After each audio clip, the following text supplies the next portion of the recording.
Welcome to the fifth video in the Power Center certification series. We will talk about the topic transformation languages, tips, what to study and where to focus. Okay, so you will get 6 questions from this session. These transformation languages are mostly talking about the variables, functions, operators, dates, and constant, which we are widely using in the transformation level to transform the source data.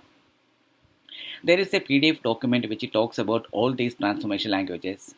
To download the transformation language PDF document, you can click this URL, go to Informatica portal, and download the guide from here. Let's see the topic in detail. As you see here, the transformation language is called like some SQL-like functions which we can use to transform the data.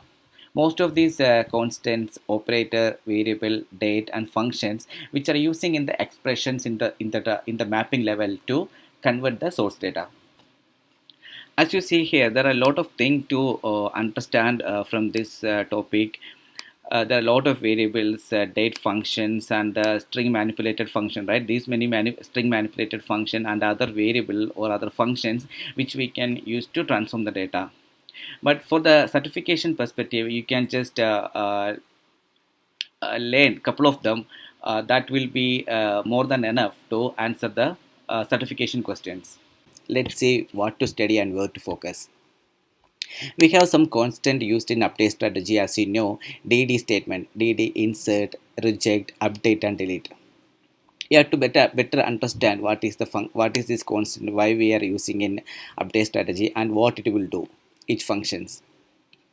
And next one is string functions. There are a lot of string functions in Informatica transformation languages, but just focus on in string, choose, regular match, replace character, decode, and substring. Then we have some special functions like abort and error. You have to understand the difference between abort and error. What is the usage of these two functions? And the most important thing is like date functions. We have to date or is date or to character date. These are the main date functions which we are using mostly in the transformation to convert a date field.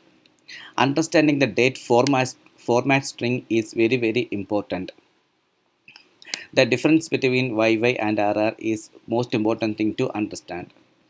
And then some of the constants called true or false and then null. True or false can be some expressions can be evaluated to either true or false. So how it will behave in a filter condition or in a router condition, right? So true means what, false means what, how the transformation take action based on these constants. And the next important thing is called null. As you know, we have a lot of null value can be found in any columns, right? So how the transformation like aggregator or filter or router, right, the grouping transformations, right, how it will treat a null value. If we group a column in an aggregator, and if you find a lot of null values in that column, how the aggregator is handling null, that is main important thing to understand. I think we covered all these topics. If you can go through this listed topic, right, from the transformation language PDF document, you can definitely answer those 6 questions. All those questions are basically pretty much simple and straightforward, no practical scenarios. If you have the better theoretical knowledge, right, or basic understanding of these functions and variable, that will easily you can get those 6 questions. Okay. So we'll discuss another topic in my next video. Thank you for watching. If you have any question, just drop me an email. Thank you.